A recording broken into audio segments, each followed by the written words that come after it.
Assalamualaikum warahmatullahi wabarakatuh. Dalam mata kuliah laboratorium auditing, kami dari kelompok 5 akan mereview hasil pengauditan kertas kerja.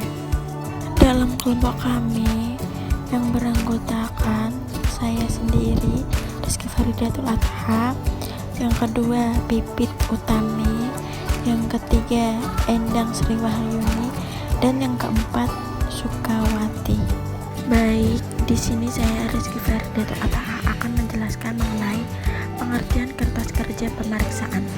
Kertas kerja pemeriksaan atau KKP adalah seluruh berkas yang dilakukan selama proses audit dan temuan pemeriksaan yang telah dikumpulkan oleh auditor dalam menjalankan pemeriksaan, yang dimana data atau berkas tersebut berasal dari pihak klien, analisis yang telah dibuat auditor, dan juga pihak ketiga yang merupakan sumber informasi bagi auditor. Kertas kerja audit berisikan tentang keadaan suatu akun di dalam perusahaan dan dilampirkan dengan bukti yang mendukungnya. Misalnya, kertas kerja kas dan setara kas, maka harus dilampirkan dengan fotokopi buku kas dan juga rekening koran, buku bank perusahaan yang menyatakan bahwa angka yang ditulis auditor adalah benar adanya dan dapat dipertanggungjawabkan. Kertas kerja piutang harus memiliki lampiran berisi catatan piutang milik perusahaan beserta beban daftar nama piutangnya, serta perlu melampirkan konfirmasi piutang kepada pihak ketiga. Kertas kerja audit masing-masing kantor akuntan publik memiliki perbedaan, namun pada dasarnya kertas kerja tersebut memiliki bagian-bagian yang informatif untuk membantu auditor beserta dengan timnya mudah dalam menyimpulkan akun yang tertera di dalam kertas kerja tersebut. Tujuan kertas kerja pemeriksaan yaitu mendukung opini auditor mengenai kewajaran laporan keuangan perusahaan yang telah diperiksa oleh auditor. Standar pekerjaan lapangan ketiga mensyaratkan auditor memperoleh bukti kompeten yang cukup sebagai dasar untuk menyatakan pendapat atas laporan keuangan yang diaudit. Kertas kerja dapat digunakan oleh auditor untuk mendukung pendapatnya dan merupakan bukti bahwa auditor telah melaksanakan audit yang memadai. 2. Sebagai bukti bahwa auditor telah melaksanakan pemeriksaan sesuai dengan standar dan kode etik akuntan publik. Di kemudian hari, jika ada pihak-pihak yang memerlukan penjelasan mengenai simpulan atau pertimbangan yang telah dibuat oleh auditor dalam auditnya, auditor dapat kembali memeriksa kertas kerja yang telah dibuat dalam auditnya. Pembuatan seperangkat kertas kerja yang lengkap merupakan syarat yang penting dalam membuktikan telah dilaksanakannya dengan baik audit atas laporan keuangan. Lalu Mbak Kiki, apa sih karakteristik dari kertas kerja pemeriksaan itu sendiri? Tolong dijelaskan. Terima kasih. Baik Mbak Endang, saya akan menjawab pertanyaan dari Mbak Endang mengenai karakteristik kertas kerja. Yang pertama itu lengkap dan akurat. Kertas kerja harus memberikan dukungan yang memadai terhadap temuan, simpulan, dan saran, serta menggambarkan sifat dan lingkup pengujian yang dilaksanakan. Kedua, jelas dan singkat. Semua orang yang menggunakan kertas kerja dapat memahami tujuan, sifat, dan lingkup pekerjaan yang dilakukan dan simpulan yang dicapai. Ketiga, mudah dipersiapkan. Hal ini dapat dicapai dengan menggunakan jadwal organisasi, peralatan, standar audit yang belum dicetak, dan format standar kertas kerja yang umum yang dihasilkan dengan menggunakan database atau word processor. Yang keempat, mudah dimengerti dan berurutan. Kertas kerja harus rapi dan mudah dipahami. Kelima, relevan. Informasi yang terdapat dalam kertas kerja harus dibatasi hanya untuk hal-hal yang secara material penting, mendasar, dan berguna dengan tujuan yang telah ditetapkan dalam penugasan. Keenam, terorganisasi dalam struktur. Kertas kerja harus diorganisasikan dan menuju struktur konsisten. Itu Mbak Endang penjelasan dari saya. Saya akan melanjutkan lagi yang nomor 3, mengkoordinasi dan mengorganisasi semua tahapan audit. Audit yang dilaksanakan oleh auditor terdiri dari berbagai tahap audit yang dilaksanakan menggunakan kertas kerja. Yang pertama, sebagai preferensi dalam hal ada yang pertanyaan dari pihak otoritas pekerjaan, pihak otoritas perbankan, dan pihak perusahaan atau klien. Sebagai salah satu dasar penilaian asisten atau seluruh tim audit, sehingga dapat dibuat evaluasi mengenai kemampuan tim audit sampai dengan partner audit sesudah selesai dalam proses audit. Sebagai pegangan untuk pelaksanaan audit di tahun berikutnya, dalam audit yang berulang terhadap klien yang sama dalam periode akuntansi yang berlainan, auditor memerlukan informasi mengenai beberapa hal seperti sifat usaha klien, catatan dan sistem akuntansi klien, pengandalian intern klien, dan rekomendasi perbaikan yang diajukan kepada klien dalam audit yang lalu, jurnal adjustment yang disarankan untuk menyajikan secara wajar laporan keuangan yang lalu. Informasi yang sangat bermanfaat untuk audit berikutnya tersebut dapat dengan mudah diperoleh dari kertas kerja audit tahun sebelumnya, yaitu untuk melakukan pemeriksaan saldo awal, 2. Untuk dipelajari oleh staf audit yang baru ditugaskan untuk memeriksa klien yang sedang diperiksa, dan yang terakhir untuk melakukan penyusunan audit dan rencana audit di tahun berikutnya. Selanjutnya akan dijelaskan oleh teman saya, Mbak Sukawati. Dipersilahkan. Tahap-tahap audit. 1. Perikatan audit. Perikatan audit merupakan kesepakatan antara pihak auditor dan perusahaan yang biasanya diwakili oleh manajemen. Perikatan harus dilakukan sebelum proses audit dimulai. 2. Perencanaan audit. Auditor harus melakukan kegiatan lain seperti melakukan riset untuk memahami bisnis dan industri klien, melakukan prosedur analitik, dan menentukan risiko audit. Selain itu, pihak auditor juga harus memahami struktur pengendalian internal dan menetapkan risiko pengendalian. Setelah melakukan riset, pihak auditor harus mengembangkan berbagai aspek tersebut dalam sebuah perencanaan yang harus dibuat dengan benar. 3. Pelaksanaan fungsi audit. Tahap ini, auditor akan melakukan pengujian pengendalian dan uji verifikasi. Pengujian ini dilakukan dengan mempelajari data dan informasi bisnis klien, serta membandingkan dengan data dan informasi lain. Yang keempat yaitu pelaporan audit. Setelah uji audit dilaksanakan, tahap akhir yang harus dilakukan adalah melaporkan hasil audit. Di dalam laporan audit terdapat lingkup audit, objek audit, tujuan audit, hingga hasil audit serta rekomendasi yang harus diberikan jika ada kekurangan. Terima kasih Mbak Wati atas waktunya. Selanjutnya saya akan menjelaskan mengenai pengujian atau pemeriksaan kertas kerja. Untuk kasusnya ada di modul Universitas Terbuka, mata kuliah Laboratorium Auditing edisi 3 oleh Icuk Rangga Bawono, Norina Hartati, Giovanni Bangun Kristianto, terdapat pada halaman 6.43. Selanjutnya, ini adalah neraca dari PT Robusta Pratama atau PT Ropra per 31 Desember 2015. Kemudian laporan laba rugi untuk periode yang terakhir pada 31 Desember 2015.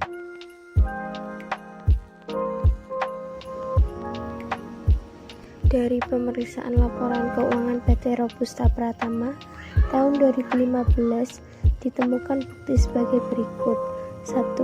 Dalam pemeriksaan fisikas ditemukan bahwa perusahaan belum mencatat pembelian ATK kantor sebesar 2 juta rupiah. Yang kedua, perusahaan belum mencatat penerimaan melalui transfer bank untuk pembayaran piutang sebesar 750 juta rupiah. Yang ketiga, penyesuaian untuk biaya dibayar di muka untuk pembayaran rekening listrik sebesar 35 juta rupiah. Yang keempat, penyesuaian untuk kekurangan pencatatan beban penyusutan kendaraan sebesar 15 juta rupiah.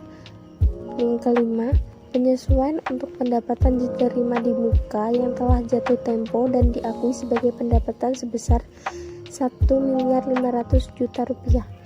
Dan 6. Penyesuaian untuk beban buruh harian yang telah jatuh tempo dan belum dibayarkan perusahaan sebesar Rp350.000.000. Yang ketujuh, perusahaan salah mencatat pengeluaran yang seharusnya untuk beban pemasaran tercatat sebagai persediaan, maka dilakukan jurnal balik yang seharusnya. Kesalahan pencatatan tersebut sebesar Rp350.000.000. Pada saat diskusi terakhir dengan pihak internal perusahaan, manajemen mengakui semua penyesuaian. Maka, berdasarkan temuan tersebut, silakan untuk melakukan yang pertama, menyusun kertas kerja pemeriksaan per akun dengan format yang sesuai, khususnya untuk akun yang terkoreksi. 2. Membuat jurnal koreksi atas temuan dan rekapitulasinya. 3. Menyusun kertas kerja utama pemeriksaan. 4. Menyusun laporan keuangan hasil audit yang telah dilakukan disertai sesuai menurut opini. Kertas kerja pemeriksaan PT Robusta Pratama per 31 Desember 2015 dengan selisih atau koreksi audit sebesar Rp2 juta.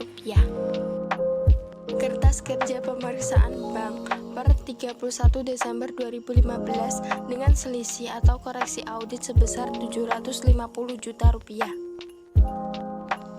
Kertas kerja pemeriksaan biaya dibayar di muka per 31 Desember 2015 dengan selisih atau koreksi audit sebesar Rp35 juta. Kertas kerja pemeriksaan akumulasi penyusutan kendaraan per 31 Desember 2015 dengan selisih atau koreksi audit sebesar Rp15 juta. Kertas kerja pemeriksaan pendapatan diterima di muka dengan selisih atau koreksi audit sebesar Rp1.500.000.000. Kertas kerja pemeriksaan utang karyawan per 31 Desember 2015 dengan selisih atau koreksi audit sebesar Rp350 juta. Kertas kerja pemeriksaan persediaan dengan selisih atau koreksi audit sebesar Rp350 juta. Demikianlah penjelasan dari saya. Selanjutnya akan dijelaskan oleh teman saya. Dipersilahkan. Oke, terima kasih Mbak Pipit atas waktunya. Berikutnya adalah jurnal koreksi. Di slide tertera, yang pertama ada akun biaya ATK kantor di debit sebesar 2 juta, sedangkan kasnya di kredit sebesar 2 juta.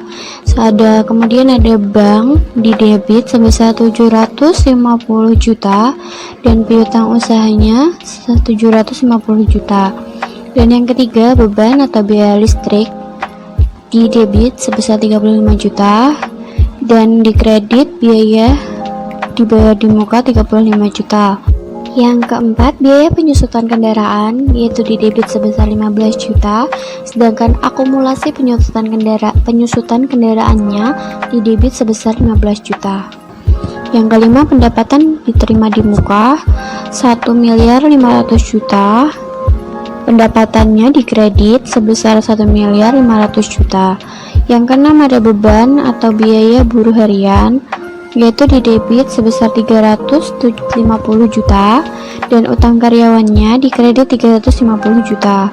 Dan yang terakhir ada beban pemasaran yaitu di debit sebesar 350 juta dan persediaannya di kredit sebesar 350 juta. Pada slide selanjutnya yaitu adalah kertas kerja utama pemeriksaan PT Robusta Pratama atau PT Ropra, kertas kerja utama pemeriksaan per 31 Desember tahun 2015. Nah, di sini di kertas kerja utama ini yang dijelaskan sama seperti kertas kerja yang awal sebelum pengauditan, namun di sini itu ada koreksi audit. Di sini di bagian kas tadi ditemukan bahwa kurang pembayaran ATK, berarti masuk pada kredit 2 juta yang mulanya 15 juta, kemudian setelah dikoreksi hasilnya 2 juta dan hasil neraca auditnya 13 juta. Kemudian ada utang bank juga yang tadi tertera ada 750.500.000 rupiah, dan setelah diaudit menjadi 5.410 juta. Dan piutang usahanya juga tadi ditemukan ada pengauditan, yaitu dikredit sebesar 750 juta dan hasil dari neraca auditnya adalah 31.300.000. Dan setelah diaudit hasil neracanya yaitu adalah 31.373.800.000 rupiah. Kemudian ada persediaan juga tadi ditemukan sebesar 350 juta dikredit dan hasil neraca auditnya menjadi 43.923 juta rupiah. Kemudian ada juga biaya dibayar di muka, yaitu dikredit sebesar 35 juta dan hasil neraca auditnya yaitu sebesar 615 juta. Selanjutnya ada kendaraan, yaitu 15 juta dikredit dan hasil akhir dari neraca auditnya menjadi 415 juta rupiah. Kemudian ada utang karyawan yaitu sebesar 350 juta rupiah dan hasil neraca auditnya menjadi 650 juta rupiah dikredit. Selanjutnya ada pendapatan usaha, yaitu ada koreksi audit sebesar 1.500.000 rupiah dikredit, dan pada laba rugi setelah diaudit hasilnya menjadi 126.500.000 rupiah. Kemudian ada beban pemasaran tadi ditemukan juga, yaitu di debit 350 juta rupiah dan hasil laporan laba rugi setelah diaudit menjadi 3.450.000 rupiah. Kemudian ada beban listrik kantor yaitu sebesar 35 juta rupiah di debit dan setelah diaudit hasilnya menjadi 685 juta rupiah. Kemudian ada beban ATK kantor 2 juta yaitu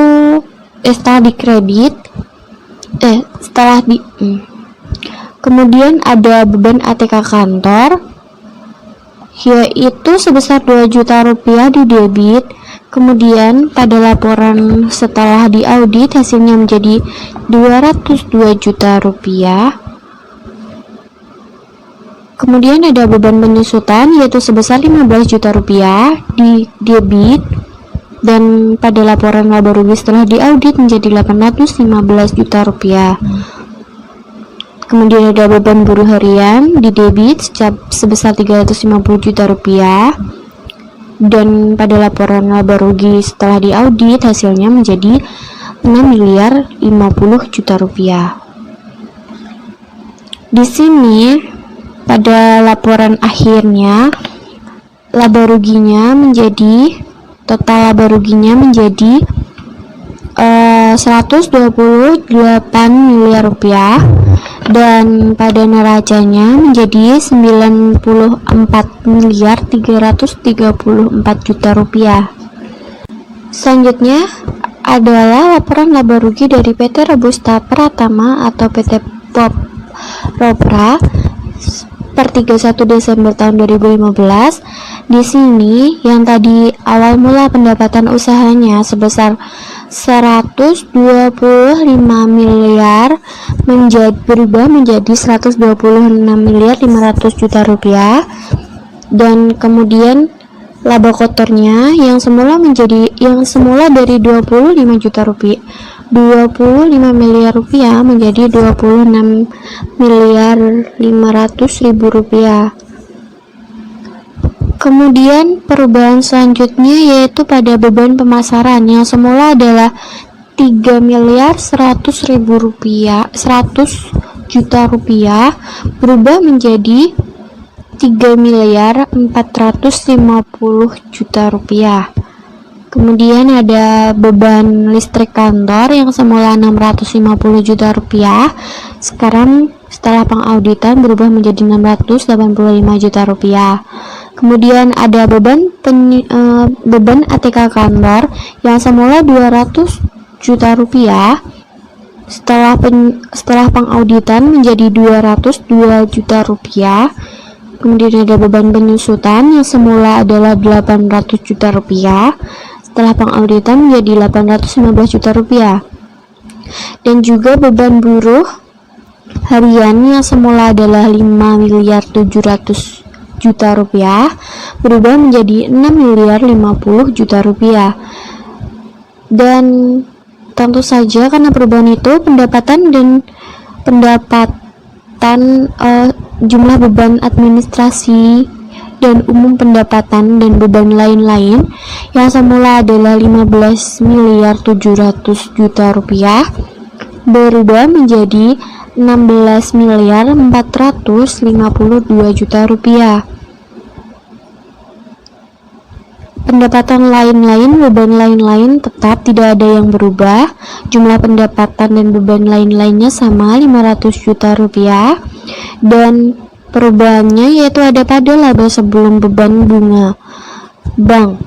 Laba sebelum beban bunga bank yang sebelum pengauditan totalnya adalah 9 miliar 800 juta rupiah dan setelah pengauditan berubah menjadi 10 miliar 548 juta rupiah dengan beban bunga banknya sendiri yang sama keduanya yaitu ada 1 miliar 470 juta rupiah dan laba perusahaannya yang semula sebelum pengauditan adalah 8 miliar 330 juta rupiah berubah setelah pengauditan menjadi 9 miliar 78 juta rupiah. Sekian penyampaian laporan pemeriksaan audit dari kami. Kurang lebihnya kami mohon maaf. Wassalamualaikum warahmatullahi wabarakatuh.